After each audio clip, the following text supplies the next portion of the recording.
Greetings, everyone. Welcome, welcome, welcome. I am so glad you're here. Thanks for tuning in. Tonight, we'll continue our reading of The Driver's Story by Randy M. Brown. We've learned quite a bit about drivers and the family dynamics that they've had. Let's learn a little bit more. Story. Labor and Power in the World of Atlantic Slavery by Randy M. Brown. We're on chapter 2, which starts on page 39. The title of this chapter is Driving. As the coffee berries on Essendon, which was a plantation on the Berbice River in what is now Guyana, as they ripened in mid-September of 1824, plans for harvesting them began in earnest.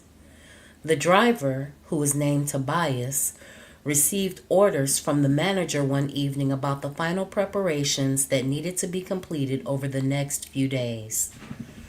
Tobias was to supervise the weeding of 2 fields, clearing the coffee trees of vines, and pruning the water sprouts.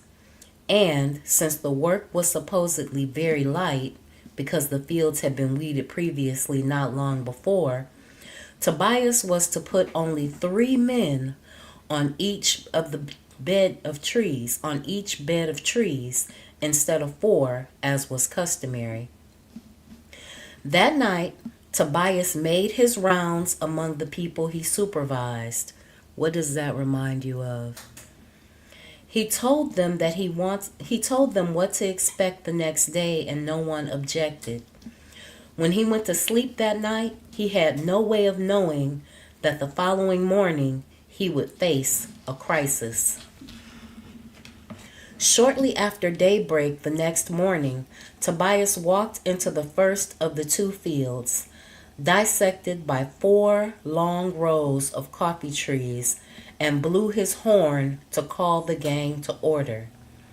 Is that reminiscent of something that they still do to this very day? He repeated the previous night's instructions. Before anyone could begin working, an African man named Max objected. Like Tobias, Max was about 40 years old.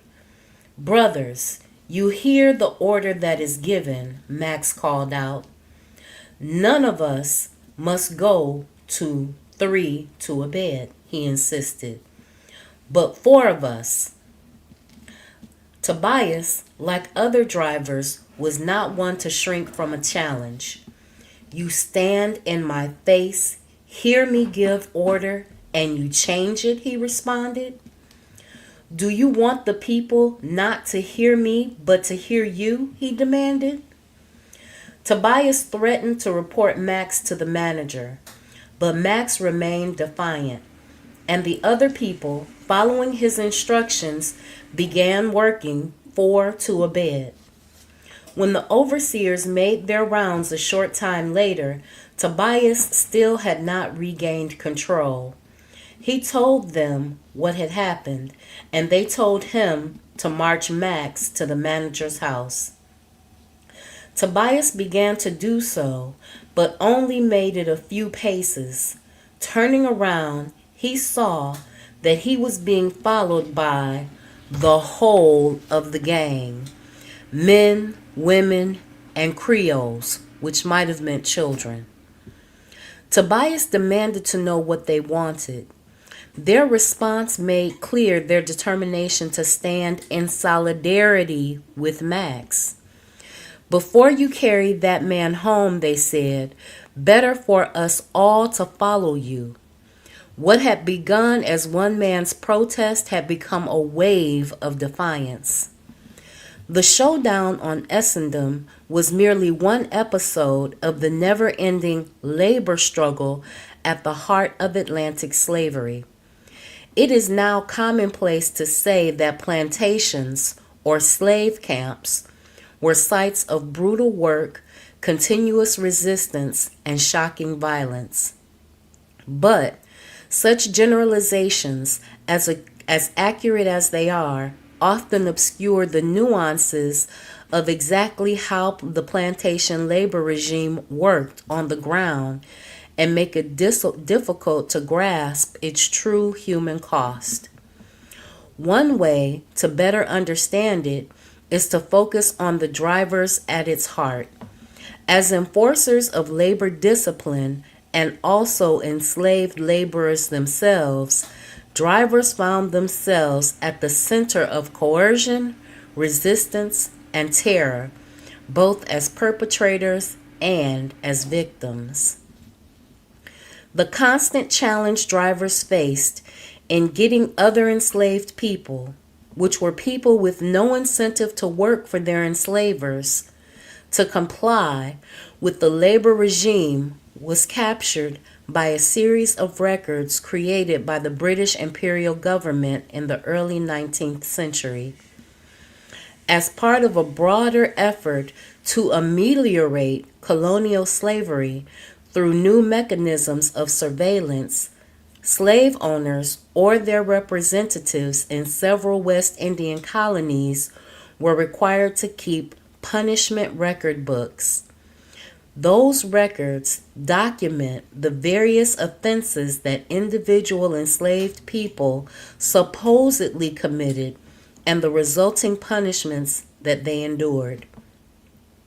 For nearly a decade, colonial officials compiled them twice a year to prepare lengthy reports for the Colonial Office in Britain. As officials observed, the overwhelming majority of the several dozen offenses listed had to do with conflicts over work. Enslaved laborers were regularly flogged, locked in stocks, confined in solitary cells, and otherwise tortured for everything from not coming to work in proper time, bad work, and not finishing tasks to disobedience, insubordination, and idleness, laziness, and indolence. The records also reveal that drivers faced a wide range of sometimes violent resistance. Among the officially categorized offenses were things like telling falsehood to driver and obstinately persisting in disregarding the orders of the driver. Other categories indicate that drivers also struggled to make other enslaved people respect their authority. Field laborers were punished for cursing the driver, displaying insolence to driver and disrespect to driver, abusing driver and resisting driver's authority, and instigating the other Negroes in the field to curse and abuse the driver. And in some cases, drivers faced physical threats and violence, such as holding and tearing the driver's shirt, striking driver, biting driver, and raising cutlass at driver. These records illuminate in broad strokes just how violent the driving system was for field laborers and drivers alike. But behind every name recorded on a plantation's punishment record book or number tallied next to a particular category or offense were actual people with their own stories. When those stories were captured by other kinds of evidence, such as the legal investigation into the crisis Tobias faced on Essendon, they offer opportunities to see in intimate detail how individual drivers tried to navigate the insatiable labor demands of their enslavers and the dogged resistance of the people they supervised. Drivers used a variety of strategies to enforce labor discipline, but what happened when other enslaved people could not or would not be coerced into doing the work their enslavers demanded? Sometimes field laborers resisted overtly explicitly questioning drivers' authority and even physically attacking them. Faced with such direct threats, how did drivers respond? There were also times when drivers decided that the labor demands their enslavers made were so unreasonable that it was utterly impossible to fulfill them, and consequently worth the risk of trying to negotiate with white plantation authorities. Under what circumstances did drivers decide to advocate on behalf of their fellow slaves despite the danger? And what happened when they failed? Work, work. Henry Whiteley arrived on the northern coast of Jamaica in 1832, hoping to find work as a plantation bookkeeper or junior overseer. By his own admission, the English newcomer had no clear conceptions of the nature of colonial slavery. Naively, he assumed it was milder than British factory labor. So as he rode a horse from St. Ann's Bay to New Ground Plantation, which was a large sugar estate several miles inland, Whiteley focused on the majestic and beautiful scenery all around him, until, that is, he came in sight of a gang of Negroes at work, superintended by a driver. The disgustingly dirty work of fertilizing canes, people carrying baskets full of manure on their heads that weighed as much as 80 pounds, feces dripping through the baskets and running down their bodies, shocked Whiteley. But the brutal reality of the driving system made an even stronger impression. Just as I rode past, he wrote, the driver cracked the whip and cried out, "Work! Work!" In that moment, Whiteley's reveries were drowned out by the thundering crack of the cart whip. The scene that shocked Whiteley was the driver's job distilled to its raw essence, which was relentlessly pushing field laborers to work under the threat of violence. The challenge that drivers faced was dire. With no real incentives to offer, they were expected to turn captive men, women, and children, who were people with every reason to resist a labor regime that they recognized was killing them, into a compliant, organized, and efficient labor force. What did drivers do with enslaved laborers who would not or could not keep up with the relentless demands they faced?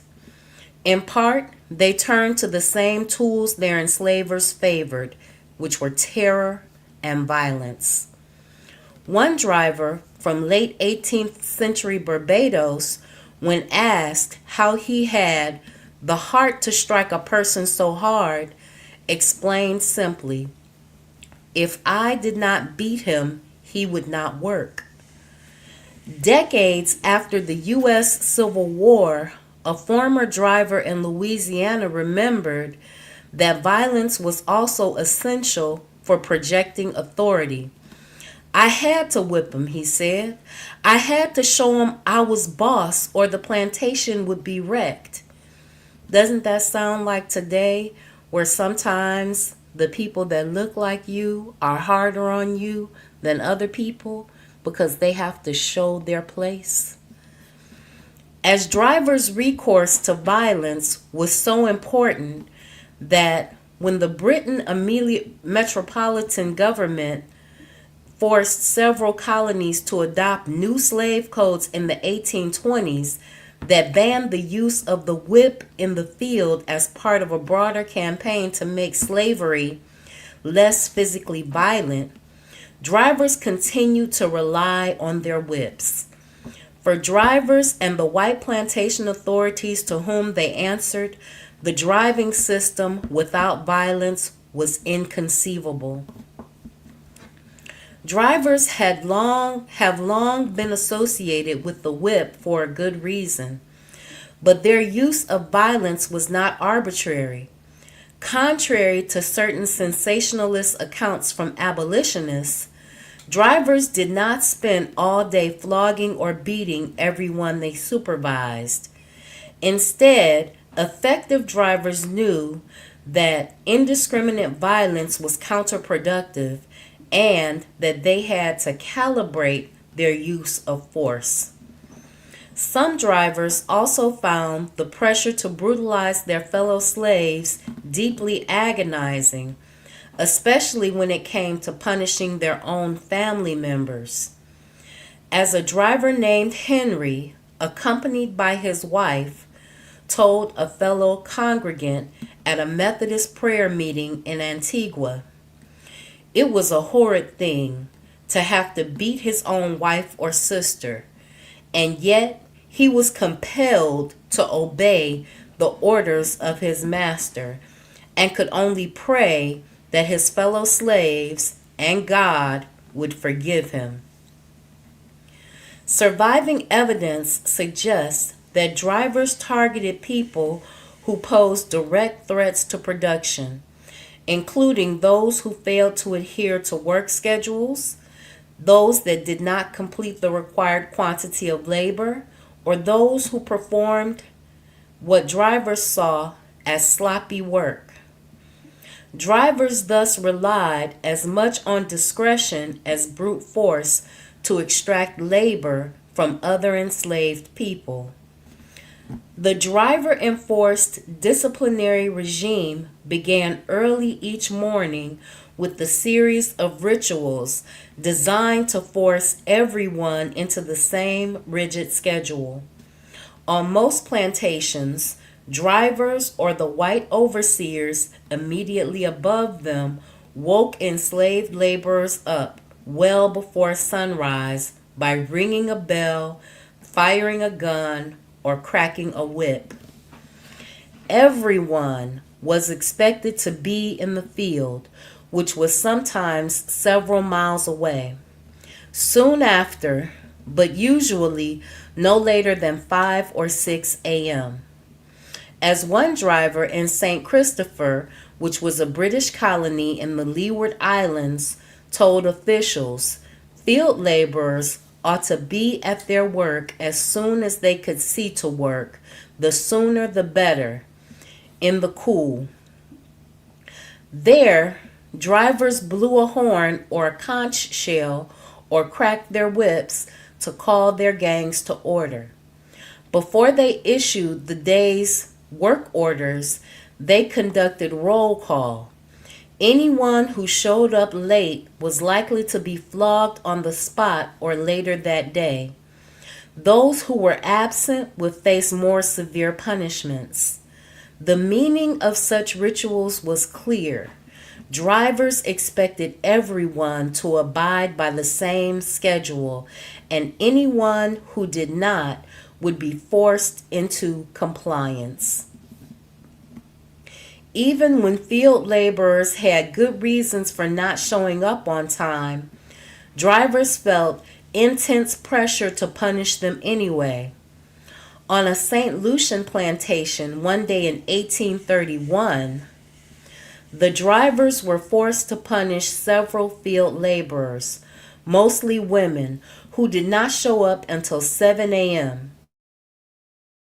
The manager, supervising everyone from atop his horse, threw his riding whip to one of the drivers and ordered him to give each of the latecomers 3 or 4 blows. The women tried to excuse themselves. The manager said, pointing out that they were still nursing. But the manager had lost what little patience he had with them. It had become impossible for him to manage the female slaves. He later whined to the protector of slaves who adjudicated the women's complaint. They all combine, the manager said, to come to work late. The driver had already flogged them several times on his own accord, he added, for the same reason. Drivers who took the opposite approach paid a heavy price, such as a driver in Berbice who helped a woman he supervised sneak away from the field to nurse her very young infant, only to be punished and locked in the stocks himself. In a system where enslavers had no tolerance for people who did not comply with their rules, no matter the reason, drivers often had to set aside their discretion and compassion. Aware that shortfalls would be blamed on them, drivers constantly sought ways throughout the workday to set a fast enough work pace. Sometimes their efforts had the opposite result, especially when the people they supervised pushed back. On a sugar plantation in Berbice, for example, a driver named LaFleur, an African-born man in his mid-30s, tried to get a field laborer named Lewis to work more quickly. Lewis objected because he and the rest of the people in LaFleur's gang had got their task fixed or received orders to do a specific quantity of work that morning. Lewis thought he should be able to complete his assigned task at his own pace. Soon he lost patience with LaFleur for constantly hurrying him and told LaFleur that as it was so early in the day, he ought not to hurry him along, as he, as well as any other, would finish the task in the proper time. LaFleur took his response from a man who not only had a lower status job, but also about a decade younger than him, as an insult, and immediately flogged Lewis. But that only prompted Lewis to make more remarks. LaFleur eventually called 4 men to flog Lewis again, but Lewis escaped and went to the colony's fiscal, making visible one of the many ways that a driver's use of coercion to increase productivity could instead slow down production. Drivers also struggled to keep everyone at work for the entire day, adhering to whatever schedule their enslavers set. Trying to enforce arbitrary yet exacting rules while maintaining some discretion was ultimately impossible. However, and often led to situations in which a seemingly minor infraction on the part of an enslaved laborer escalated into a major crisis involving many workers. A detailed examination into one such incident on the Peru plantation of Trinidad is illustrative. One afternoon, 2 brothers working in the pasture under the supervision of the driver Yeye announced it was time to knock off, even though the afternoon bell, which sounded every day at 4 p.m. to signal the end of the workday, had not yet rung. The brothers, Dauphin and Eliza, or Elise, left anyway, even after their father and a former driver, Garçon, tried to talk them out of it. Garçon knew they were acting wrong and told them so, likely hoping to dissuade them from a risky course of action,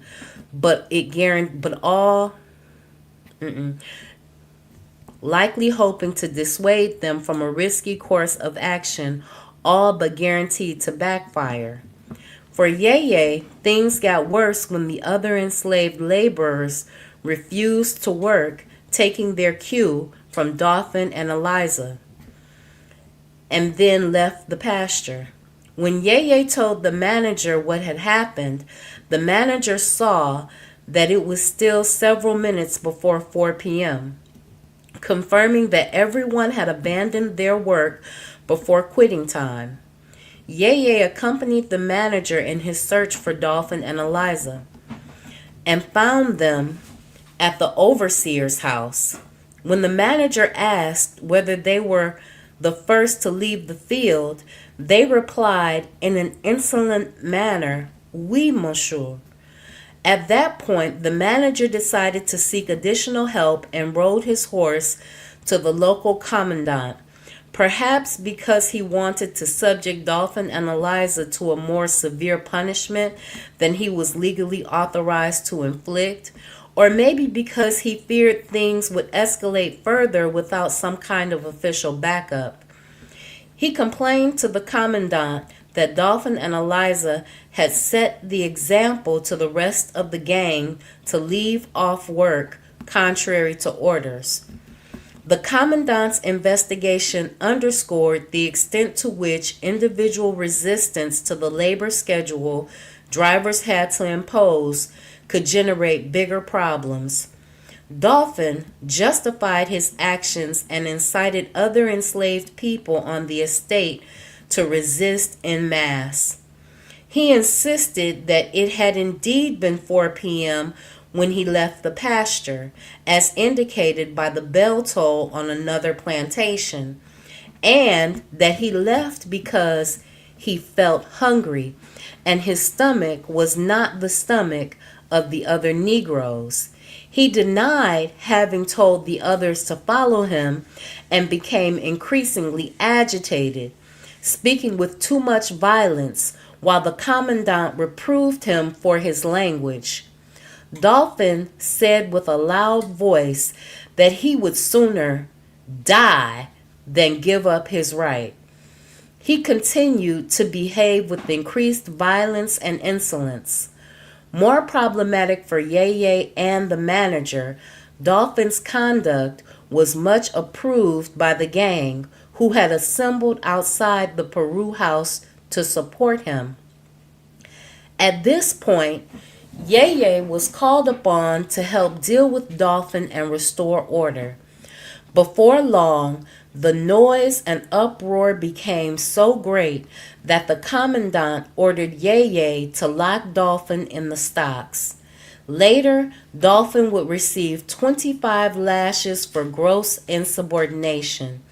Eliza manifested regret and was dismissed with a reprimand. For Yeye and the enslaved laborers he supervised, the message was clear. Disobeying a driver's orders was an attack on the entire plantation regime and would be punished accordingly.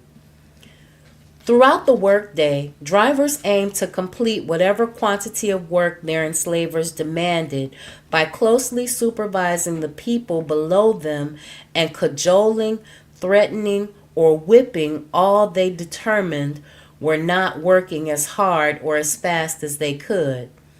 Problems setting the right pace of work were inevitable because the gang system relied on the assumption that everyone in the same gang was physically able to work at the same pace and intensity, an assumption that even planters sometimes admitted was a fantasy.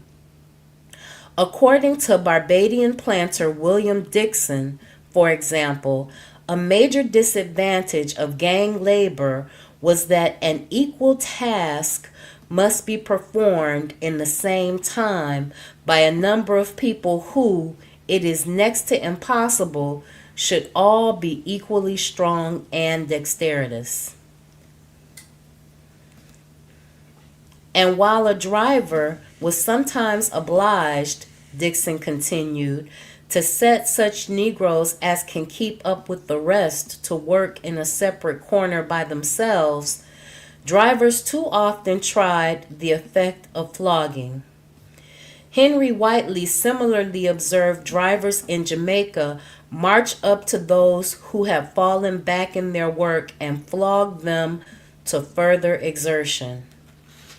Under pressure to make everyone work in unison, drivers found themselves in the difficult position of having to differentiate between people who deliberately worked at a slower pace and those who could not work any faster due to physical debility or illness.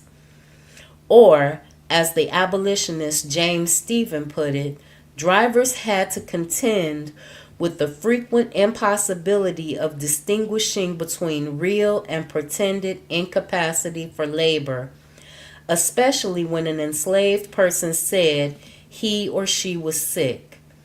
But because drivers would ultimately be held accountable for incomplete work on their watch, they had strong incentives to treat people who claimed to be sick as malingerers and coerce them into working. Doing so, of course, risked punishing someone who was legitimately ill and thus incurring the anger and possible insubordination of the people whose cooperation the driver needed.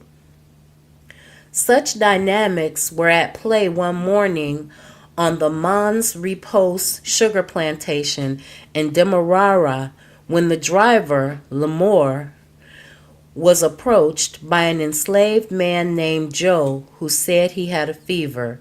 Lamore told Joe, who had done very little work by that point, that there was nothing the matter with him. He ordered Joe to get back to the trench he was supposed to be digging.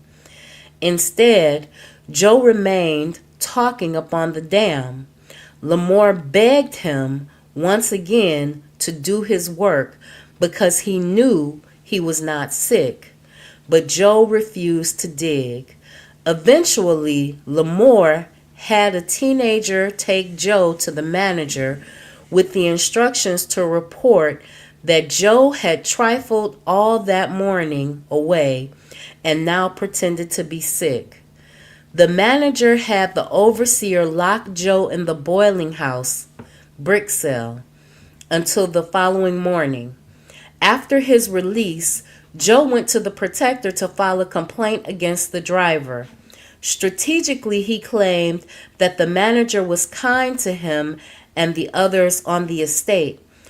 But all this punishment is caused by the driver, Lamore, who tells manager stories about us.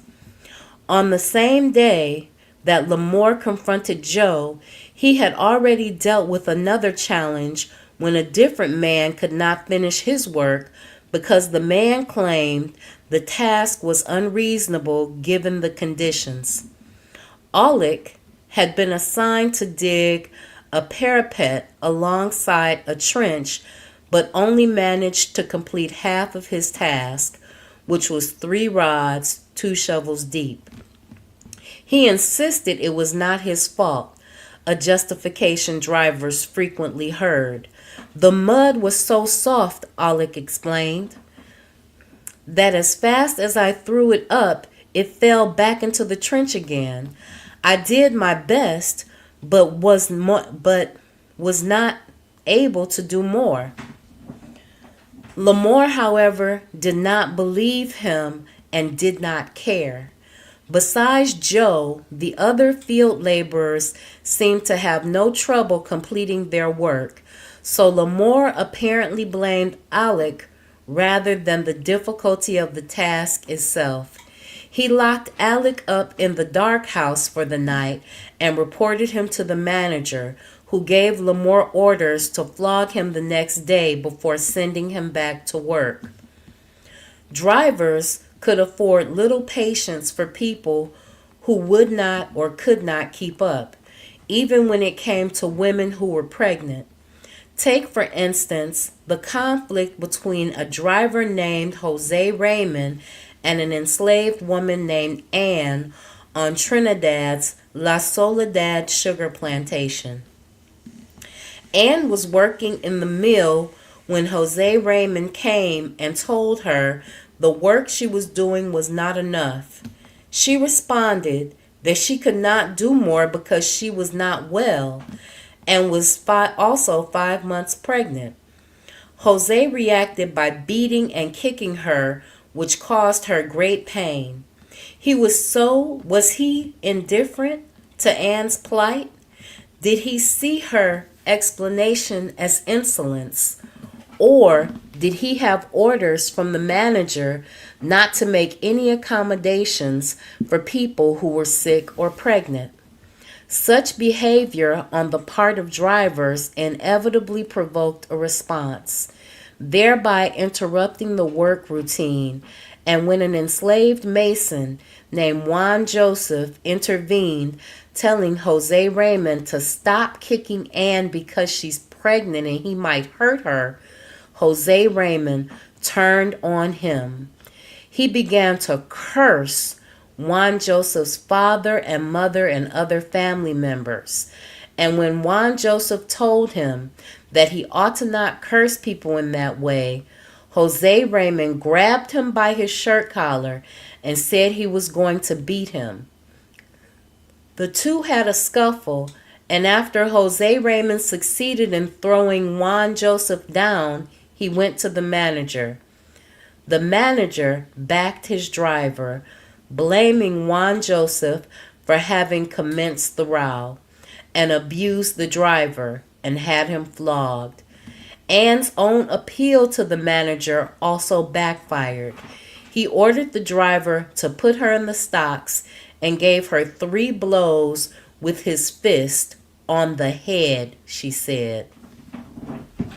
When Anne and Juan Joseph later went to the protector, their complaints were dismissed a second time, though the protector did warn Jose Raymond that he must not take the law into his own hands, and in the future not to slap the women's faces. To judge by these reactions, it appeared that Jose Raymond lost all around. He jeopardized his authority among the enslaved laborers working under him and compromised his status with the protector. As the previous cases demonstrate, drivers generally tried at first to handle problems that arose during the workday on their own. Savvy drivers knew that if they reported too many problems to white plantation authorities, they would be seen as ineffective. Nevertheless, they often found it necessary to report people who did not complete their work or otherwise challenge them to white authorities. This was the strategy of a female driver named Joan, used one Saturday on Plantation Prospect in Berbice to deal with a 19-year-old woman named Venus, who finished only about a third of the work she had been ordered to do. Everyone else Joan supervised had completed the 14 beds they had been assigned, but Venus only did 5. Why, Joan asked Venus, did you not finish your work? Because I was not able, Venus replied. Unwilling to accept such a perfunctory excuse, perhaps because of how other people within earshot might interpret it, Joan reported Venus to the manager. He in turn ordered Venus to go to the sick house until a doctor could examine her.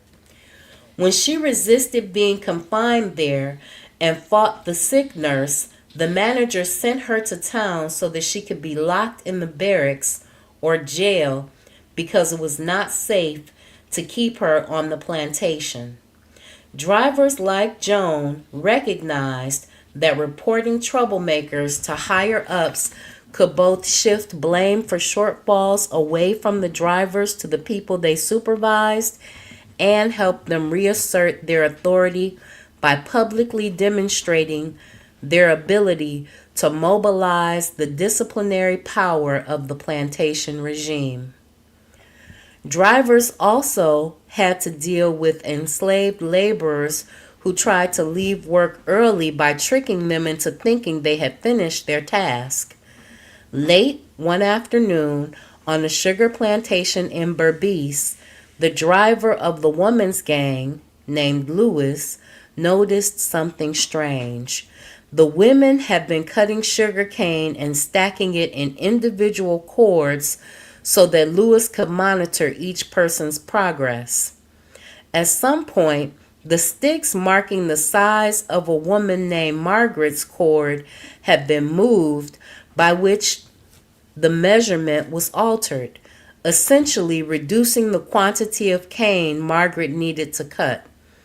Lewis's investigation revealed a complicated explanation for the moved sticks that implicated Margaret's husband Curry. For most of the day, Curry had worked with the men's gang planting sugarcane in a different location. He managed to finish his task around 4 p.m., at which point he decided to assist his wife so that she might go home and cook his victuals. Margaret had struggled all day, working more slowly than the other women, and the sun would soon set. Curry carried the canes that Margaret cut and stacked them in her cord, but at some point Lewis realized that he had also moved the sticks in order to reduce the size of the cord by 2 feet. Lewis must have been worried about being punished for not delivering the quantity of cane the manager expected, so he threatened to report Curry to the manager. But Curry said he did not care a damn for the manager, that the manager and the drivers were trying to kill him. Of course, Curry was not wrong. Work on a Caribbean sugar plantation was indeed, as one historian called it, killing labor.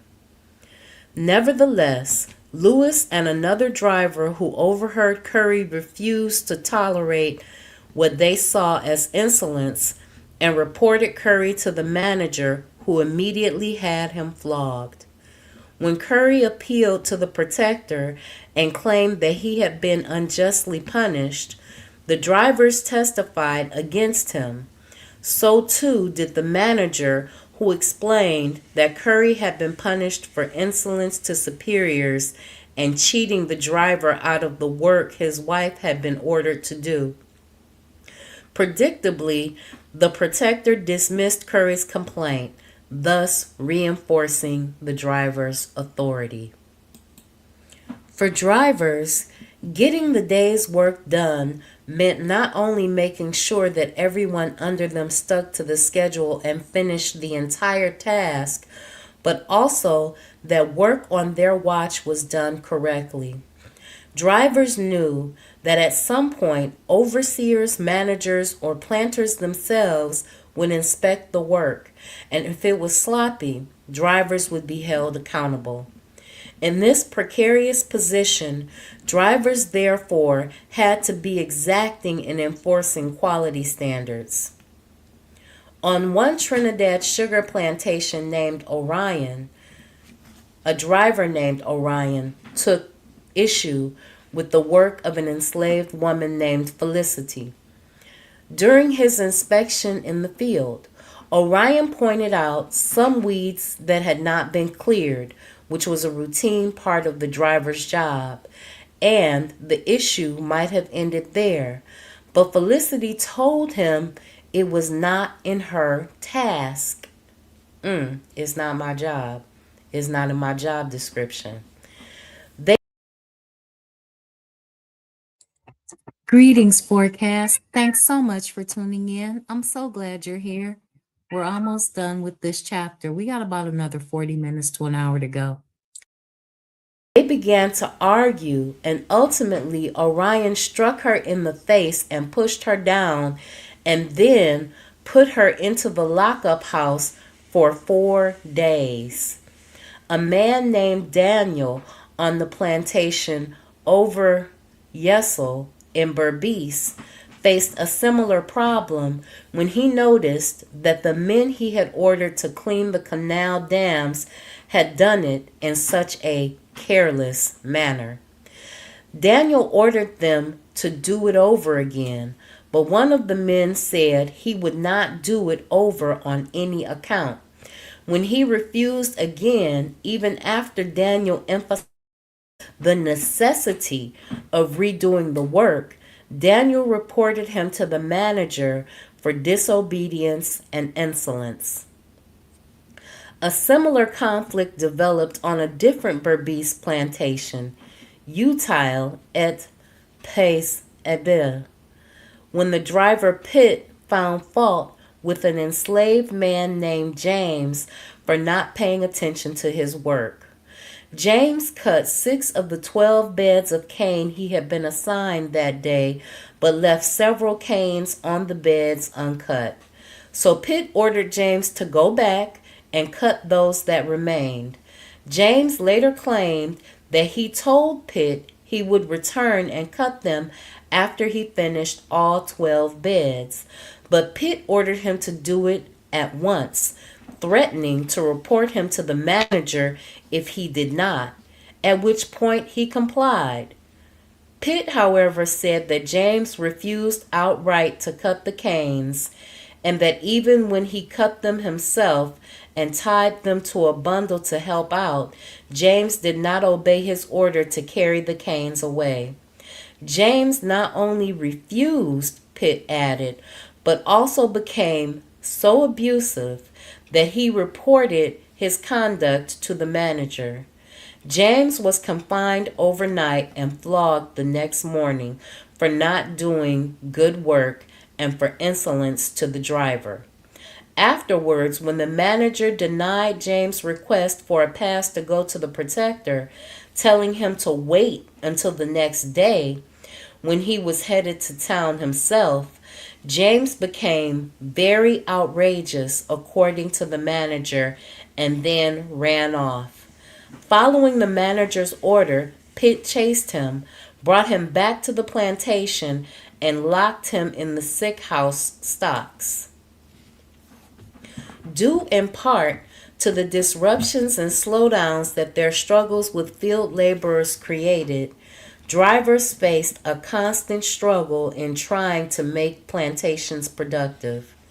With calibrated acts of violence and strategic appeals to white plantation authorities, savvy drivers nevertheless managed to get other enslaved people to do the work their enslavers demanded. In doing so, they reinforced the structures of power and coercion that made plantation production possible. Yet their situation was so volatile that small flames of labor resistance could quickly spread into larger, more dangerous conflagrations. In some cases, field laborers openly defied drivers with egregious acts of insubordination. Enslaved people tried to organize collective resistance, insulted drivers with insolent speech, threatened them with violence, and sometimes went so far as to physically attack them. Skilled drivers presumably knew that it was wise to choose their battles and turn a blind eye to certain acts of defiance. Some threats, however, prompted drivers to take decisive action, and those were the kinds of conflicts that made it into the archival record. For drivers faced with blatant insubordination, the stakes were high. If they tolerated people who refused to respect their authority, they would look weak and thus find it next to impossible to get the people they supervised to obey their orders, thus risking their position. At the same time, one of the most effective strategies drivers used to assert their authority, which was enlisting the support of white plantation officials, carried its own risks. For plantation managers, a driver who sought help disciplining troublemakers could easily be seen as incompetent.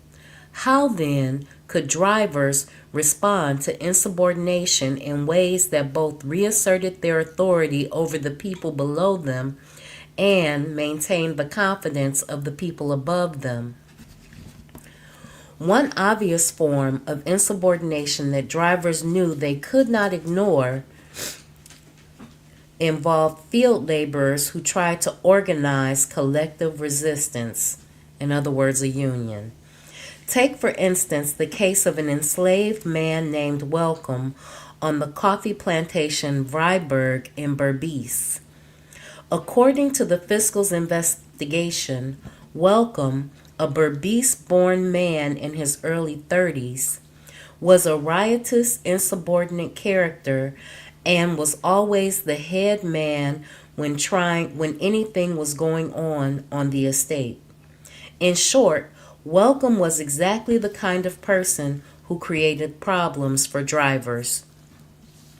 Most recently, Welcome was endeavoring to persuade the other Negroes that they had too much work given to them and should push back. If Welcome succeeded, the drivers would have a major crisis on their hands. Dealing with a single troublemaker was one thing. Trying to crush a strike or prevent a mass desertion on a plantation with some 170 enslaved laborers was a much more difficult and dangerous problem. So the drivers lost little time in reporting Welcome to the manager. He took the threat seriously. Perhaps worried about the driver's ability to deal with Welcome, he took matters into his own hands and summoned Welcome to his door. He demanded to know what was the matter with Welcome and why he had supposedly been bad-mouthing him for the last 2 or 3 days as he tried to rally others. The manager also told Welcome that he had heard Welcome was a bad man. Welcome knew or guessed that the person who reported him was one of the drivers and tried to shift the blame to him. "Well, master, if the driver don't like me, I cannot help it," he said. Welcome, who also claimed that the workload the drivers assigned was impossible. The drivers always gave him double the work he was able to do. Fortunately for the drivers, Welcome gave the manager all the evidence he needed that the problem was not the drivers or the workload, but Welcome's refusal to respect plantation authorities. Welcome declared that he never saw an estate as bad as this. In response to this very insolent remark, the manager authorized the drivers to lock Welcome in the stocks till the next morning, flog him. The manager authorized the drivers to lock Welcome in the stocks and, the next morning, flog him. Drivers and white plantation authorities alike were highly sensitive to any perceived threats to their status and authority. They knew that the fragile plantation system relied on making subordinates show respect and deference towards their supposed superiors. And a driver, as one planter in Martinique called him, other enslaved people's boss. And the driver was, as one planter in Martinique called him, other enslaved people's boss. As a result, when field laborers openly disrespected drivers with what drivers saw as insolence, verbal abuse, or impudence, drivers were quick to report them to white plantation authorities for exemplary punishments. Under the driving system, conflicts over work easily blurred into conflicts about authority. Take, for example, the following confrontation between John Baptiste, a driver on the St. Clair plantation in Trinidad, and a 14-year-old girl named Pauline. When John Baptiste told Pauline to get on with her row one day, she told him she was getting on fast enough, and then jawed him and called him names. John Baptiste dragged her to the manager for having, as he put it, cursed him and given him hard words. In response, the manager had Pauline locked up for insolent conduct to the driver in the field. A driver named Just on Plantation Rotterdam in Berbice responded similarly to insolent defiance from a man named Nasil. During one workday, Nasil refused to obey an order from Just and told him, "You must be crazy." He reported Nasil to the overseer, who went to the field only to find Nasil still quarreling and using abusive language to the driver. The overseer, in turn, reported Nasil to the manager, who had Nasil locked up overnight. Later, Nasil appealed to the protector of slaves, only to have his complaint dismissed. Even as the protector admitted that Just had issued a problematic order, he was adamant that nothing could justify Nasil's insolence to the driver. At every level, the power of the plantation system came to the support of a driver faced with egregious insubordination. Drivers could be reasonably confident that when other slaves challenged them, white authorities would help them reassert their power. One illusion of typical dynamics comes from the Enfield sugar plantation in Berbice, where a driver named Bob enlisted the manager's support in making sure an enslaved woman named Sando was held accountable for cursing him. One morning, Sando showed up late for work, and Bob sent her to the manager so that she could be punished. To Bob's surprise, a short time later, Sando returned to the field. When he asked why she had not been put in the stocks, her explanation was meant to provoke him. She asked, "Bob, do you think the manager would kill me for the sake of you?" Bob refused to tolerate Sando's response and took her back to the manager himself. This time, the manager did order her to the stocks. Sando denied having been insolent to Bob, but both the manager and the assistant protector who investigated her complaint believed Bob. Moreover, they agreed that Sando needed to be punished for using contemptuous expressions toward the driver. As drivers knew, they could not do their job if other enslaved people did not respect their authority. So, when enslaved laborers defied them and they turned to white plantation authorities for help, drivers sometimes explicitly referenced their compromised authority. The driver of a plantation in New Hope of Berbice was one of them. In this case, the driver was fed up with a man named Woensdag, Dutch for Wednesday, who had become a persistent problem for him and the manager attorney alike. Woensdag was, according to them, a regular deserter and a poor worker, a man whom the manager attorney described as healthy and strong, but nevertheless always backwards in his work. Eventually, Woensdag and the driver got into what seems to have been only the latest of many arguments in the field, and the driver decided that something had to be done.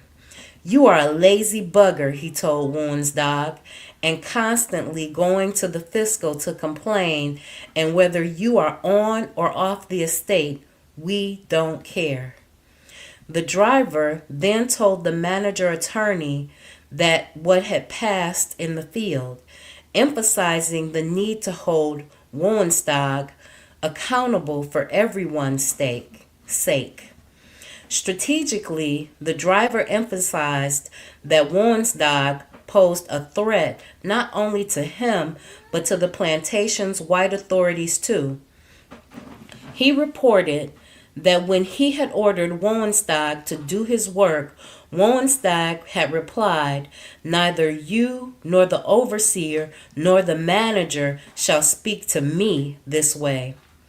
As the driver saw it, Woensdag was such a bad character, it would be better if he were altogether off the property. He insisted that if Woensdag was not punished for his conduct, toward him, his authority in the field would be entirely done away. If the attorney manager had any doubt that Woensdag posed a serious threat to order and discipline, Woensdag's subsequent actions confirmed that the driver was right. After being locked in the stocks overnight, Woensdag was flogged the next morning, but before the driver could bind him, he escaped into the bush. A week later, he appeared at the fiscal's office and asked to be sold to another owner. If the fiscal sent him back to the plantation, he threatened that he would simply go to the bush. Instead of the redress he sought, Woensdag only proved that he was indeed, in the fiscal's view, a very bad character. He was sentenced to 39 lashes for making a frivolous complaint. Drivers also faced threats of physical violence. When a young enslaved man on a Martinican sugar plantation threatened a driver 3 times with a knife, the driver tried to whip him into submission, but after 3 lashes, the man seized the whip and cut it in 2.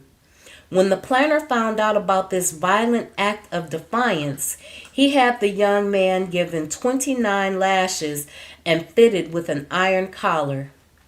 A similar case was documented on Trinidad's La Soledad sugar plantation and involved Jose Raymond, the Jose Raymond who had earlier had an altercation with the pregnant woman Anne.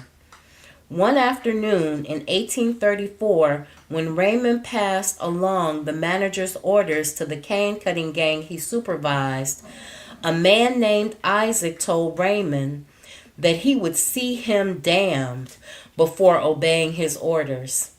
Later, Isaac would not keep up with the pace of work set by Raymond, who told him it was his duty to report him to the manager. Isaac then approached the manager in a threatening manner, cutlass in hand, and told Raymond that if he did not take care, he would beat him. Badeau, a driver on the plantation at Batesba, Lust, in Demerara, faced an even more serious problem with a man named Albinus. One morning, a major dispute erupted between the enslaved people who had lived on the plantation for a long time and the new arrivals who had recently been purchased from another estate. For Badeau, the major problem was that no one would set into their roles or do their work. Albinus seemed to be the main instigator, according to another enslaved man. Albinus refused doing what the driver ordered, cursed and shook his cutlass at the said driver, and said he would make him see something. Undoubtedly worried that Albinus might incite the others to violence, the driver went to the manager and told him that everyone was disputing and idling their time, rather than working. The manager went to the field at once, where he found the whole of the men in an uproar because of the bad feeling between the two groups. Even worse, Albinus was still flourishing his cutlass, and the manager feared blows would have ensued had he not intervened. Yet even as the manager helped the driver solve one problem, getting everyone to disperse and return to work, Albinus remained a threat. He shook his cutlass again at the driver and menaced him with threats of vengeance at some future period. Sometimes enslaved laborers made good on such threats and physically attacked drivers, as illustrated by a violent conflict on a different Demerara plantation between 7 enslaved women and a driver. One day, the driver of the women's gang, whose name was Isaac, saw a woman named Patience weeding where he had not ordered her to work. He called her, but she ignored him. So Isaac went to her and took away her hoe to try to get her to stop. But undeterred, she began cutting the grass with a knife. When Isaac took her knife, Patience grabbed him by the waist, ready to fight. Alarmed, another driver and two other enslaved men intervened and carried her to the manager. Unfortunately for Isaac, this sparked another wave of violent protest. The other women seemed determined not to do their work. And then when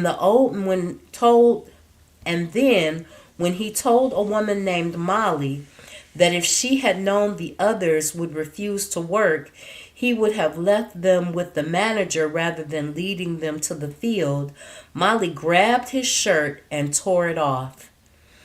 In the struggle that followed, Isaac in return tore her wrapper. Later, the women, all of them mothers of young children, traveled some 14 miles to the Protector of Slaves office to protest what they said was excessive work and complain about the drivers who supposedly did whatever they wanted to do in the field, even punching them. They had already appealed to the manager, but he gave them no redress. When the protector came to the estate the following day to investigate, Isaac countered that the problem was not the workload. They could easily complete their daily work if they wanted to, but the rebellious women. He also bitterly complained about their insulting speech, telling the protector that they were in the habit of cursing me and my family every day. The manager and resident attorney surprisingly supported Isaac's testimony, and the protector dismissed the women's complaint as entirely frivolous and unfounded. Punishment record books from plantations in Berbice similarly document drivers' vulnerability to a wide range of physical assaults. They also provide further evidence that white plantation authorities inflicted brutal punishments on enslaved laborers who dared to attack drivers. For threatening to beat the driver, a woman named Fanny was confined to 4.5 days. Jane received the same punishment for an unspecified assault on the driver. For drawing his knife on the driver and making his escape, a man named Lovelace was flogged. Matilda was punished with 2 months solitary confinement for wounding the driver. And when a woman named Prudence was very violent and seized the driver, grabbing him, as the manager phrased it, I will not say where, she was confined for a month. So she grabbed him in the crotch. Probably. Records from other slave societies offer additional evidence that white plantation authorities took decisive action against people who assaulted drivers. They believed in this advice from one of the first sugar planters in the French Caribbean. Enslaved laborers who disobey or rebel against a driver must be punished severely, and those who have the audacity to strike him must be punished without mercy. Among the many enslavers who followed such advice, a planter in Martinique, who recorded in his journal how shocked he was when a man named Laprairie not only refused to obey the driver, but even actually hit him. Laprairie had previously worked as a driver himself, so he should have realized the gravity of such an offense. Indeed, hitting the driver was such a serious act of resistance that the planter considered handing Laprairie over to the law for exemplary punishment before deciding to instead inflict a swift punishment of his own: 75 lashes and an iron collar. The seriousness with which white authorities responded to assaults on drivers, their first line of defense, suggests that they saw them as proxy attacks on their own authority with the potential to escalate into larger, more dangerous acts of resistance. Drivers also faced the existential threat that the people they supervised might kill them. In 1768, a runaway notice in Jamaica's St. Jago Intelligencer, for example, referred to a man named Simon who immediately absconded from Spring Garden Plantation after he committed a murder upon the driver. One Louisiana driver died after the people he supervised mixed crushed glass into his food. In Mississippi, 2 enslaved men ambushed their driver and bludgeoned him to death with axes. In South Carolina, 2 drivers on the same plantation were murdered by the other slaves in separate incidents. The nature of the evidence that survives in most cases, including those above, makes it difficult or impossible to understand the context for such extreme violence. Really? Did other enslaved people attack drivers because they saw them as too supportive of the enslavers who tormented them? Were other, perhaps more personal motives also involved? Other evidence shows that enslaved laborers who killed drivers sometimes did so because they saw drivers as unnecessarily severe. In one representative case, a driver on a Cuban sugar plantation faced fatal retribution from an enslaved man he attempted to punish. The story of Francisco's murder was related by his wife, Maria Guadalupe Mandinga. According to her, Francisco arrived home late one afternoon complaining about an enslaved man named Jose del Rosario, who had sassed him.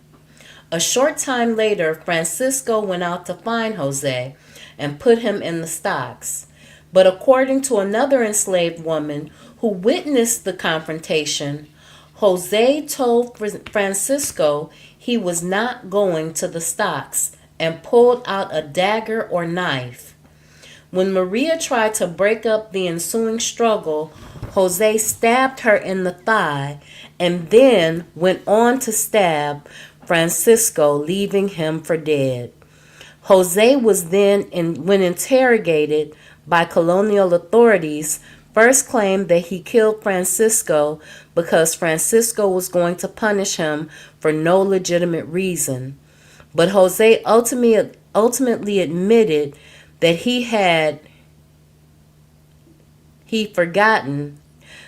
Jose ultimately admitted that he had forgotten to fetch a bull that had gotten into the paddock. He also said that he knew in killing Francisco he had committed a grievous offense and that therefore he had to be punished. Ultimately, Jose's strategic show of remorse did not save him from being hanged and then dismembered by Cuban authorities determined to make an example out of a man who dared to kill a driver. In other cases, too, drivers were killed by enslaved laborers who decided that they abused their authority to punish. In Spanish Louisiana, an enslaved African man named Pedro was accused of fatally poisoning the enslaved overseer or driver Gonzalo for having supposedly punished him not only when ordered to, but also by his enslaver, not only when ordered to do so by his enslaver, but also sometimes through caprice. In Cuba, an enslaved man named Antonio Caraballi, fed up after having endured repeated whippings for what he said were trifling offenses, killed a driver, Firmin Congo, with a machete. When the fiscal interrogated Antonio, he pointed out what seemed to him the absurdity of having killed the driver for fulfilling one of his primary duties. "Don't you know," he asked, "that enslavers gave drivers the power to correct and punish other enslaved workers? And yet, in the course of doing their job, drivers faced violent resistance and could even lose their lives. Their job exposed drivers to pervasive threats from below. Enslaved laborers defied their orders, actively undermined their authority, physically attacked them, and even killed them. And yet skilled drivers developed strategies for responding to such threats, including calculated appeals to white plantation authorities who could be persuaded to see attacks on drivers as broader, more dangerous threats against the driving system itself." Greetings, Sister Ra, and the elders listening with you. Thanks so much for tuning in. I'm so glad you're here. Resistance to the labor regime thus drew drivers and white plantation authorities together, revealing their mutual dependence and shared investment in the authority that came with the rank of driver.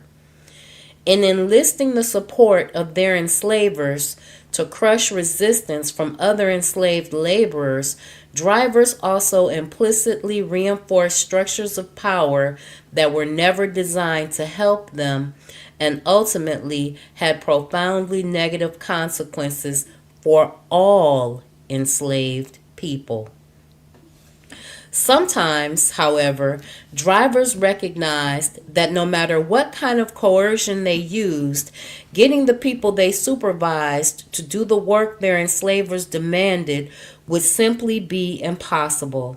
Some problems ultimately required more creative and riskier solutions. We slaves must help one another.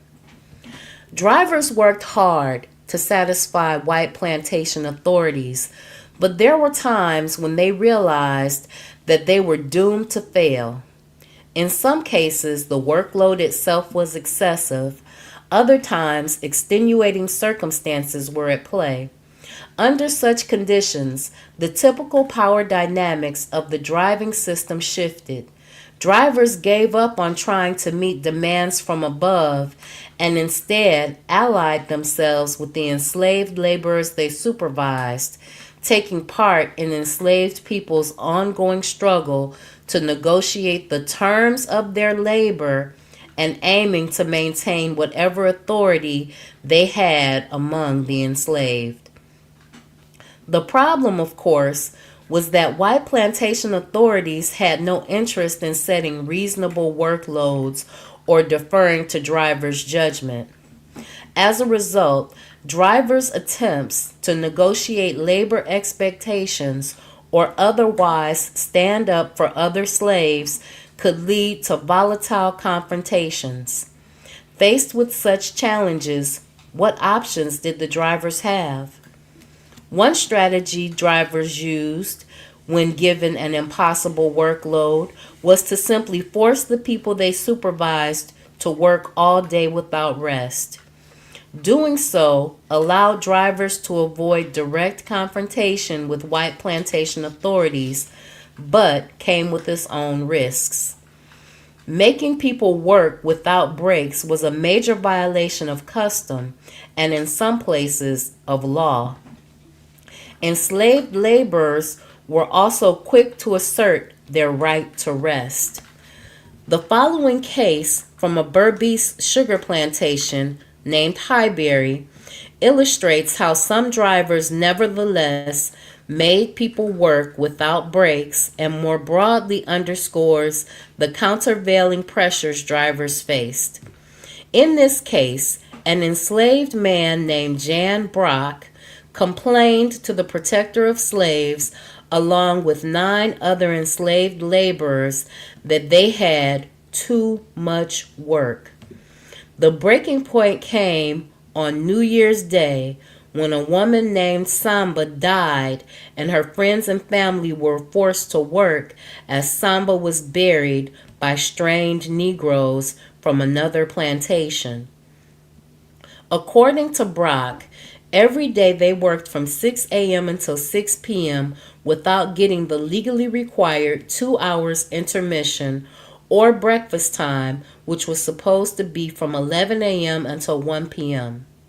Strikingly, Brock did not blame the driver Hendrick, recognizing that Hendrick ignored the 11 a.m. bell because he had orders to not let us quit our work, orders he was obliged to follow. 2 days later, when the protector traveled to Highbury to investigate, Hendrick found himself forced to choose between supporting the other enslaved people on the plantation or defending his enslavers. The overseers and managers insisted that the tasks they assigned were manageable and that the field laborers always had their break, but the complainants begged to be allowed to introduce other Negroes to prove that what they said was true. Hendrick, who was about 55 years old and had been the plantation's first driver for at least a decade, was the first to be questioned.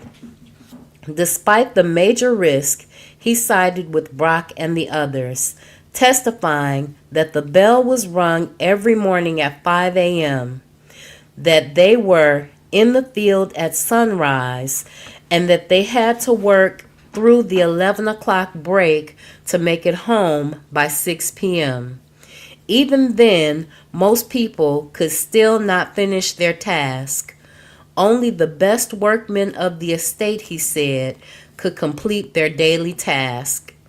If in the morning the manager tells me to commence such a field and it must be done by 11 o'clock, when I see it is not done by that time, I force them to work through 11 o'clock, he explained. The protector determined that there existed a misunderstanding on Highbury and that the enslaved people there could choose to work by task or otherwise.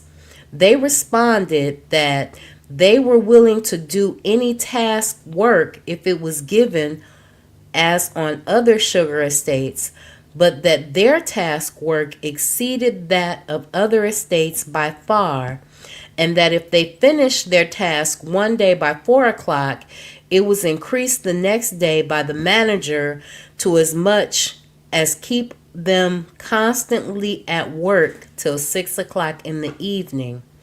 The protector promised he would ask the sugar planters what he considered to be a normal task and then send it to the manager for his guidance, while also warning the complainants to behave themselves civilly to their manager and to be obedient to their superiors.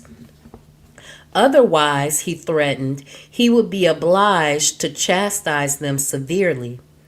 At the same time, the protector thought it his duty to remind the manager that he had no right to force any more work upon the Negroes than was generally performed on other sugar estates. That's about competition economically. In this case, the driver's gamble paid off. He succeeded in helping the people below him set up a limit on the amount of work they could be forced to do, and had publicly stood for them, which must have encouraged them to see him as a leader. Another strategy drivers used to mitigate impossible workloads was to find their own private workarounds. The simplest way of doing so involved reassigning field laborers from one task to another, as illustrated by the experience of a driver named Hull. One Sunday evening on a Berbice sugar plantation called Enfield, Hull received orders from the manager to have 7 men dig up portions of a trench in one of the fields while the other laborers cut cane. Each man was supposed to dig a section of trench measuring 5 rods long and 2 shovels deep. Hull, who had previously been a field laborer and had worked on Enfield for more than a decade, quickly saw that this was too much work for 7 men.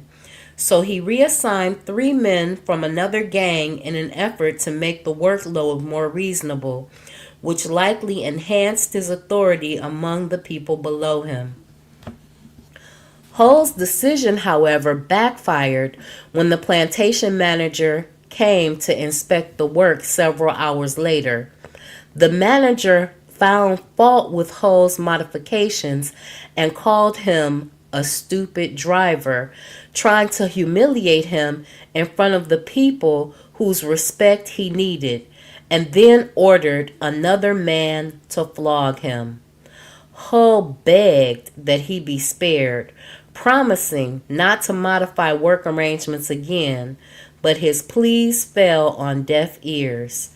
After Hull's flogging, the manager accompanied Hull to the field, where he threatened to punish the men if they did not finish their day's work. They objected, pointing out that Hull had changed their task when the sun was high already. The manager beat them and then flogged them the following morning. For Hull, what began as an effort to insulate himself and the people he supervised from the consequences of not finishing the day's work wound up making things worse for them all. When all else failed, drivers faced what they saw as an obviously impossible workload were left with the risky option of negotiating with white plantation authorities. Doing so put drivers in the precarious position of openly questioning their enslavers' judgment and managerial skills. Nevertheless, it is likely that drivers were often tactful enough to persuade their enslavers to reduce or modify workloads, striking bargains and making fragile compromises that might diffuse volatile situations. Such cases, of course, never made it into the documentary records. What did were the moments when drivers' efforts to negotiate failed. The experience of Samuel, an African-born driver on a Berbice coffee plantation, illustrates the challenges drivers faced in negotiating workloads and the consequences of failure. As soon as the Christmas holidays were over, which was one of the few times of the year when enslaved people were allowed a brief respite from work to gather with friends and family, it was time to get back to work. But some of the people were still inebriated, or inebriated is what he meant to say.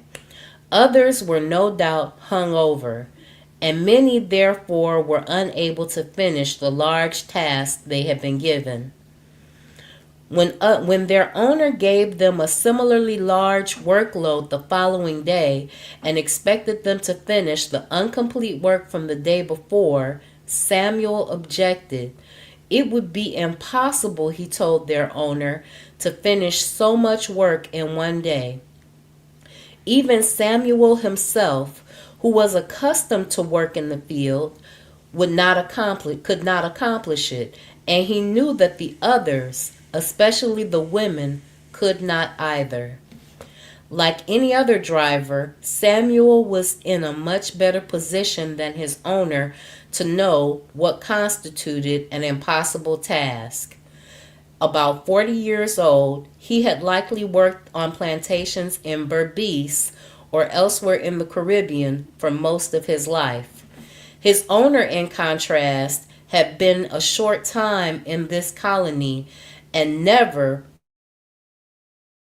according to another enslaved man. As Samuel later told the protector, his owner therefore knew very little of Negro work and treatment. Unfortunately for Samuel and the others, the owner did not defer to his expertise. Instead, he insisted on the performance of the given task. And when the people Samuel supervised failed to complete it, as Samuel had predicted, they were all flogged.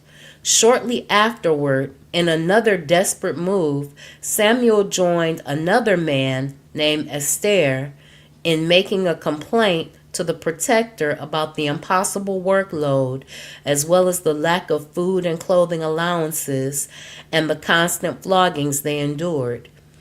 They were so overwrought by their cruel master, they said they were scarcely able to keep it out with him. Drina, the head driver on the Berbice sugar plantation Friends, described a similar dilemma to the protector. Sometimes the manager gives me task work for the people to do, Drina said, and if I tell him it is too much for them, he says I am to go to the stocks. The second driver, Matthew, also insisted that the manager assigned excessive tasks. Things were so bad on Friends that Drina, Matthew, and another driver named Harry eventually took the risk of joining more than a dozen people from the plantation when they went to the protector.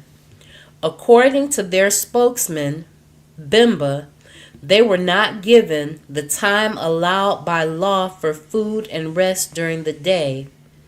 They were also often forced to feed the meal at night after a full day's work, sometimes until daybreak, before being sent back to the field.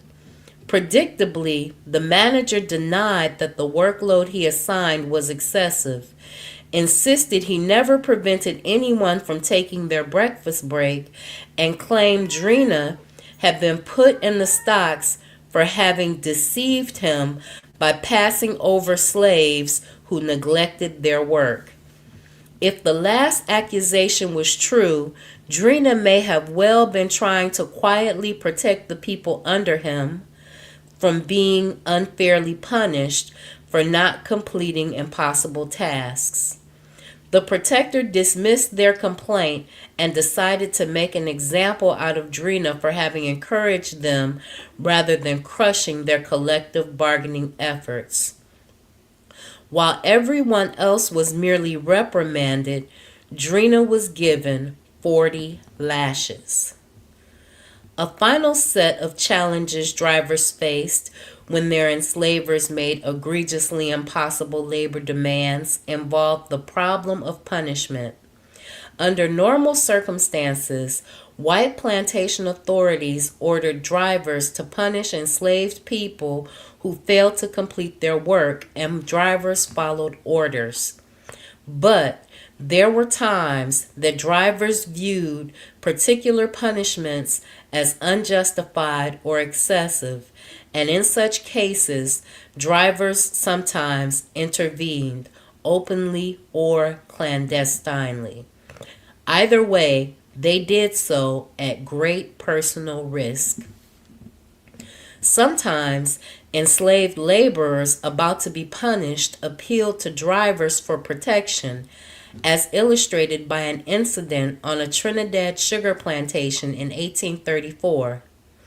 There, an 18-year-old woman named Johntongue was blamed for supposedly having allowed mules to the mill.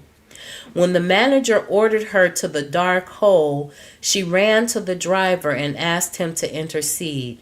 The driver went to the manager and begged for her, and it seemed to work. The manager said he forgave Johntongue and she returned to her work, but her reprieve was short-lived. Later that day, the manager ordered her into the dark hole again, at which point she apparently decided that the driver could not protect her. She left the plantation and went to the protector, who wrote a letter to the manager interceding for the complainant. Other cases demonstrate that drivers themselves sometimes intervened on their own initiative to mitigate the suffering of the people they supervised. One such instance was observed by Henry Whiteley on New Ground Plantation in Jamaica, where a group of people were singled out to be flogged on the overseer's orders for some deficiency in the performance of the task prescribed to them. When it came time for the sixth offender to be flogged, however, soon after she was laid down and uncovered for the lash, one of the drivers interceded and she was reprieved. In another case, a driver on a St. Lucian plantation managed to negotiate a reduced punishment for an enslaved man named Regis. The driver had followed the manager's orders to lock Regis in the Casho, which is the dark hole. But when Regis was released the following day, after a painful night with nothing to eat or drink, so that he could be given 25 lashes, the driver paused halfway through and flogged and begged off the other half for him. The driver paused halfway through the flogging and begged off the other half for him. Such cases rarely include enough context to know exactly why a driver would risk challenging the authority of white plantation officials to punish, but it is likely that drivers recognized that doing so was a powerful way of bolstering their own authority among other slaves. The fact that the drivers themselves were normally in charge of inflicting punishments, especially floggings, offered drivers an additional opportunity to influence the level of violence other enslaved people endured. The nature of whipping itself made it impossible to standardize its severity, and some enslavers worried about the discretion drivers had when it came to punishing other enslaved people. Jamaican planter John Stewart complained that the driver's role in administering punishments allowed him, on one hand, to maltreat and persecute in a petty way the unfriended slave against whom he had a grudge, and on the other hand, to connive at the faults of those with whom he wished to favor. Stewart recognized that the driver knew that he had to make a show by way of saving appearances of equal severity to both, but by dexterous command he had of the whip, he had in his power to inflict either a very slight or a very severe punishment.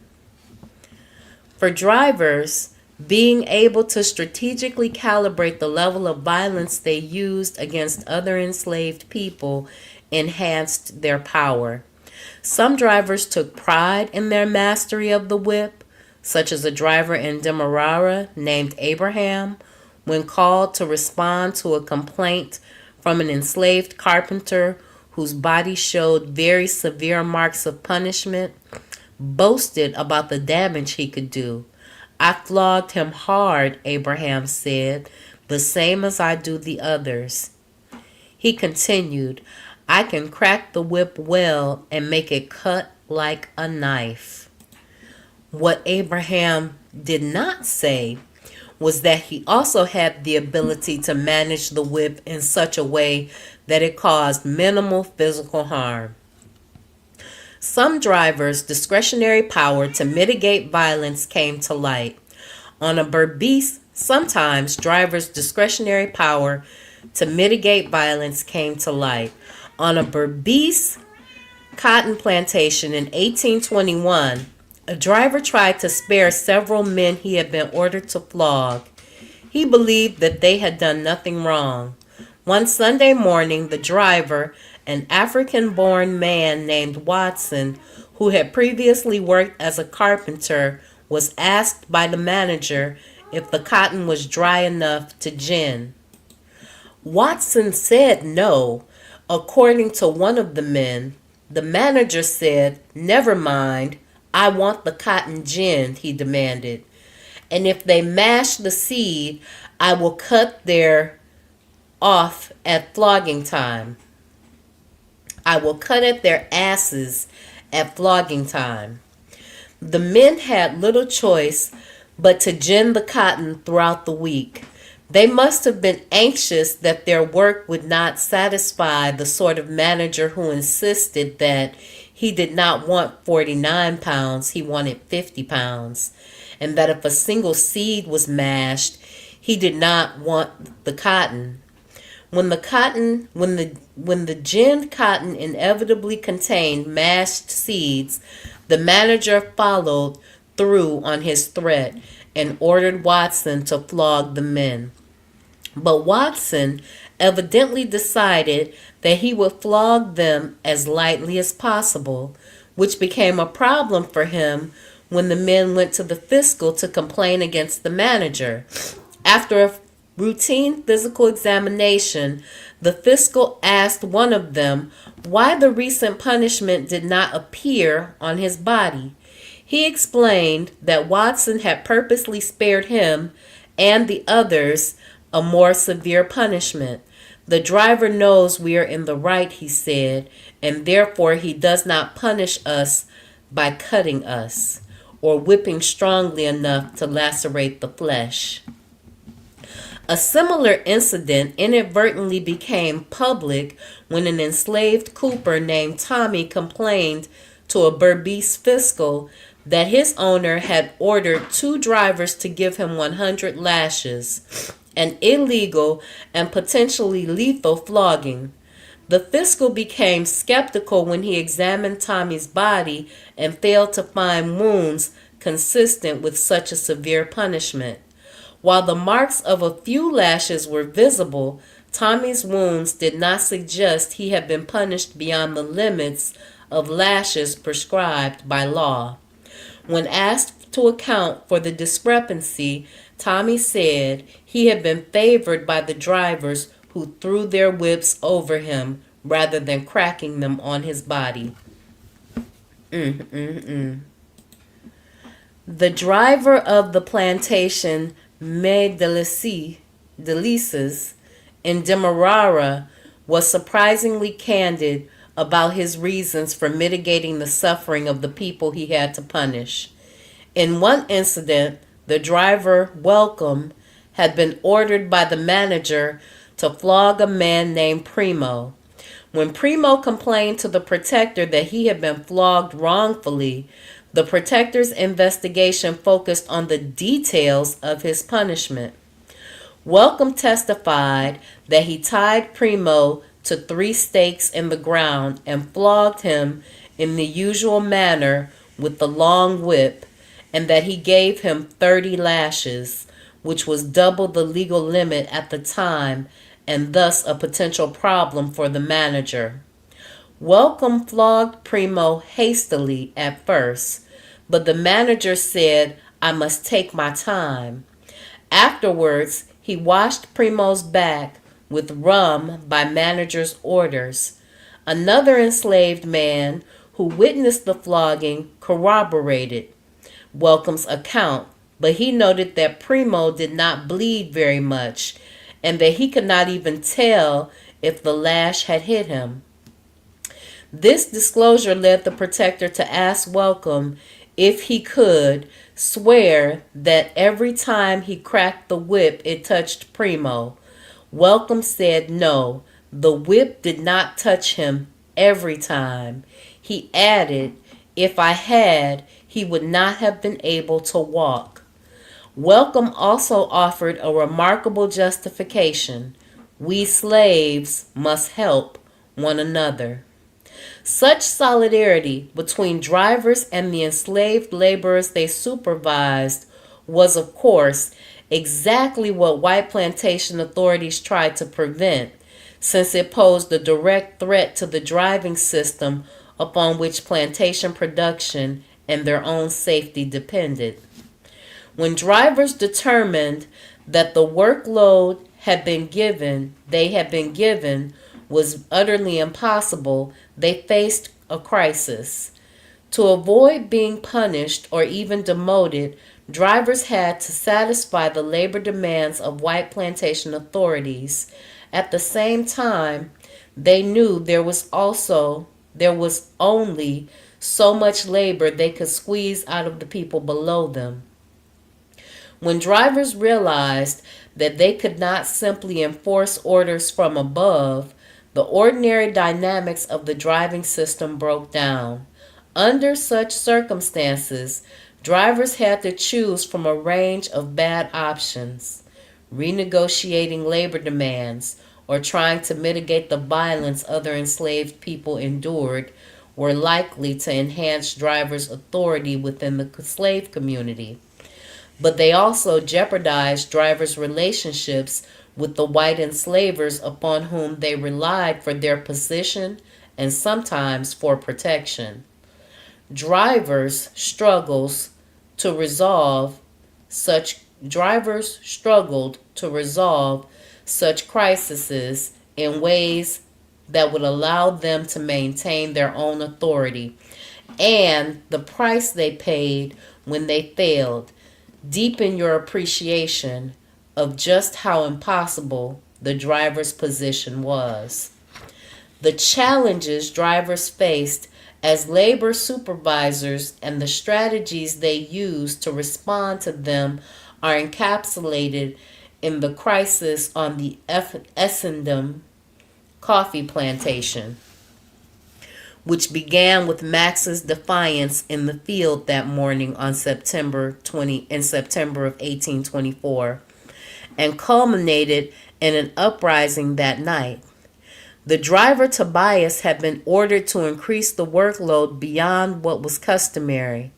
Tobias may have anticipated that some people would object, but he also knew that trying to renegotiate the workload with the manager posed its own risks. So he tried to carry out the manager's orders, only to face an immediate challenge when Max led the rest of the gang in protest.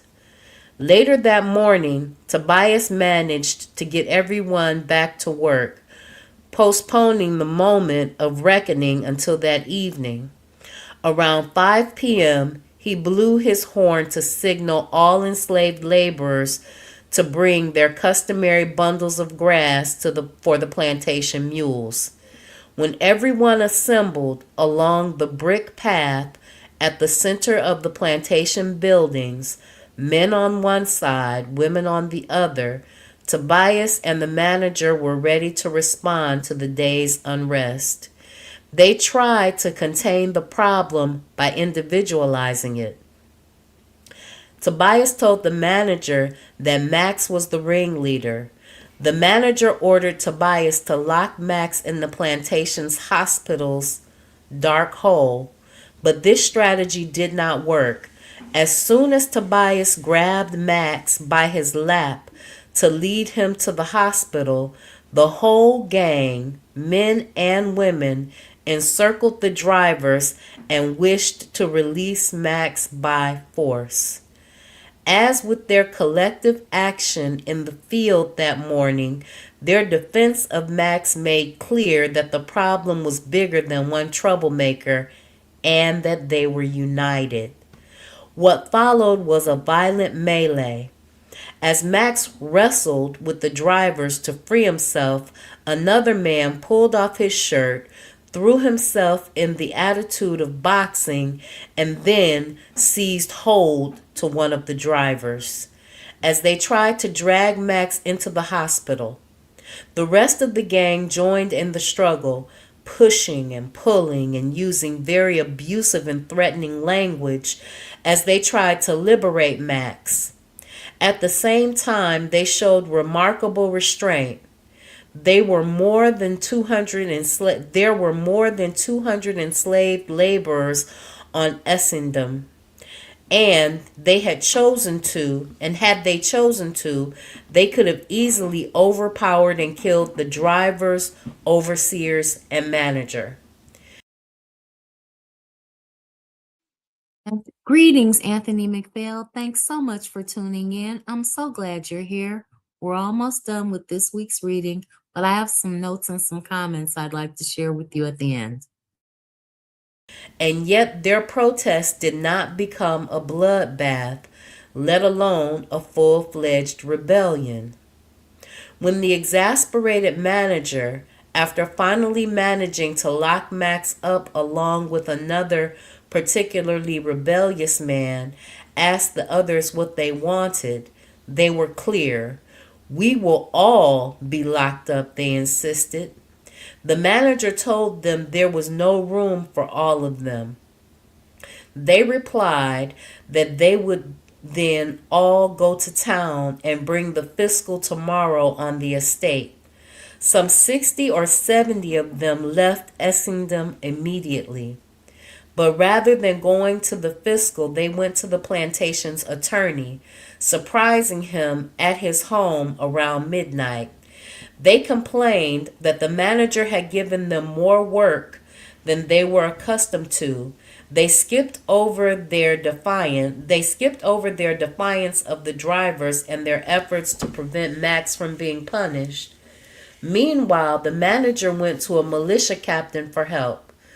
The following day, after a brief investigation of his own, the captain decided that the gang's outrageous and insubordinate behavior was serious enough that the fiscal himself needed to get involved. The fiscal, unsurprisingly, was determined to punish all involved in the disturbance. Their conduct, he announced to the entire slave population on Essendon, was highly censurable in two respects. First, they had defied the driver's orders in the field and consequently failed to perform a certain quantity of labor. And second, they had behaved in a riotous, disorderly, and disobedient manner when Max had been ordered to the hospital. Like Tobias and the manager, the fiscal focused on the leaders of the uprising, beginning with Max. He had assumed to himself the authority of disputing the orders given to the gang by the manager and intimated to them through the driver. The fiscal sentenced Max to work in chains for a month. 3 other men who, along with Max, had been ringleaders of the tumult at the hospital, were also given severe punishments. 14 nights in solitary confinement for 2 of them, and 2 months in chains for the other. Tellingly, the fiscal also recommended that everyone else also be punished for having supported Max instead of respecting the authority of the drivers and the plantation's white employees. He told the attorney that he should stop distributing the usual supply of rum, tobacco, and pipes that served as labor incentives until they evinced a feeling of regret for their ill conduct. Ultimately, what seemed, at least initially, like a failure of the driving system was an illustration of how drivers and their enslavers made it work even when it came under serious threat. Drivers like Tobias faced constant challenges getting other enslaved people to satisfy the labor demands of their enslavers. Sometimes they faced outright defiance, including threats to their authority and physical safety, and yet more often than not, they managed to maintain or reestablish a sense of order, not least because they could count on the support of powerful white authorities who needed their drivers to command respect. And that's the end of chapter 2. What do you think? So, everyone, what we learned in this chapter was that unionizing and solidarity amongst the enslaved was their biggest fear. Greetings, Redo 9002. I'm so glad you're here. Thanks for tuning in. We learned that unionizing and solidarity amongst the enslaved people, be it the workers, the field laborers, and the house laborers, or the drivers and all of the other laborers, was their biggest fear. And we have to remember that this happened on plantations often, and they had to terrorize and breed out of us the unity that we inherently have for one another.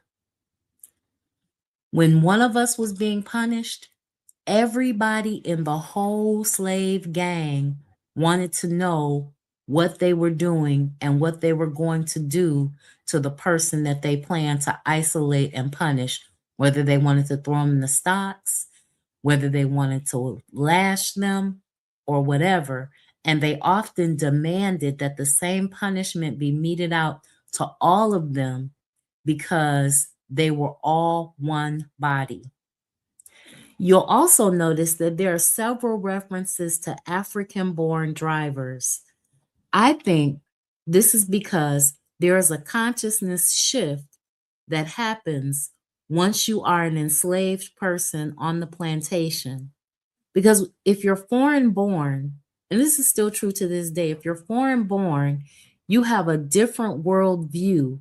You don't see us all as Black people. You still see your tribal differences. You still see the differences in tribe or in nation. You don't see us as all one big Black person.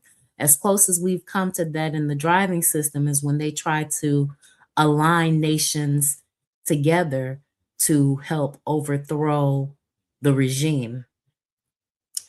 Punishment records that they documented, that they used to document the punishments that they meted out, I wonder how truthful those records were, because oftentimes they're willing to document some of the punishments, but not all of the punishments that were meted out on the plantation.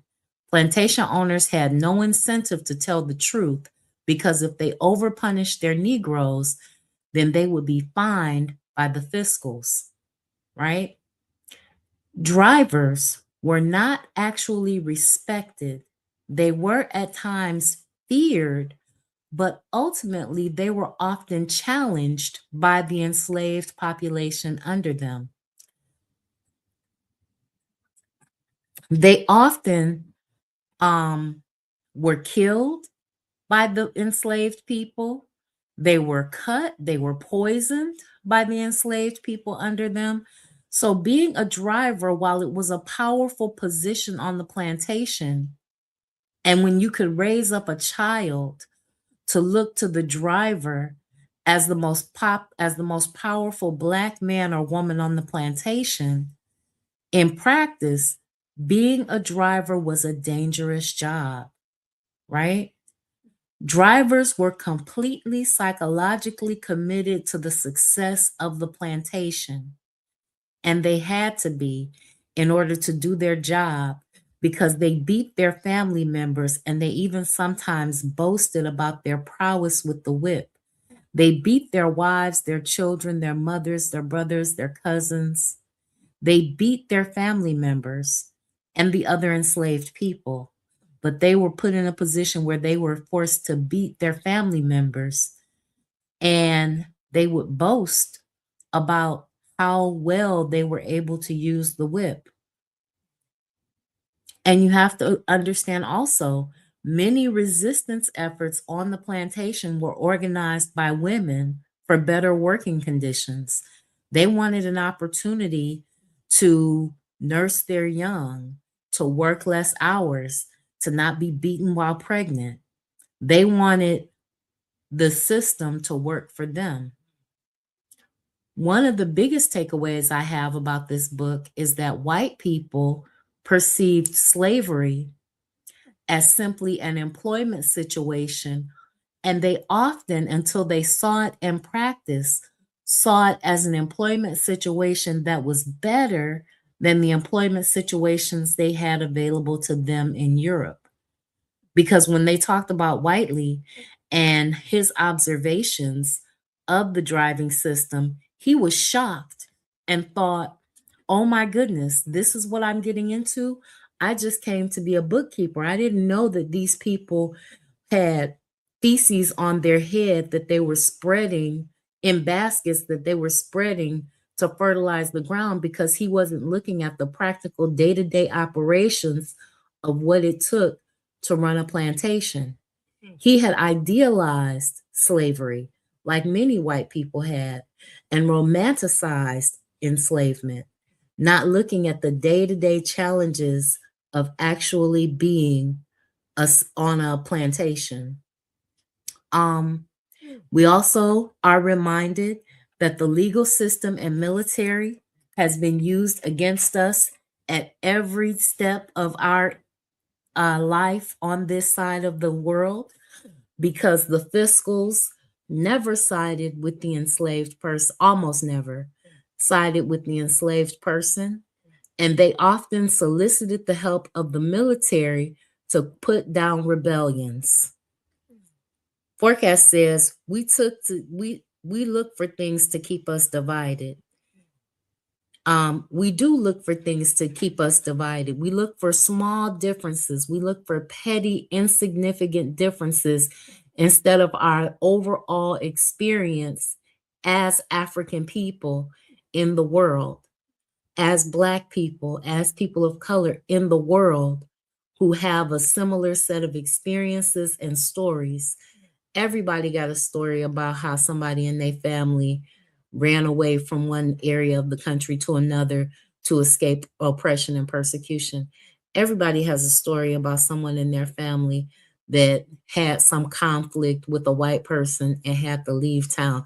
Everybody has a story about how their family struggled for equality in the workplace. You just need to talk to your family members to learn those stories, and you'll find out that we all have similar stories.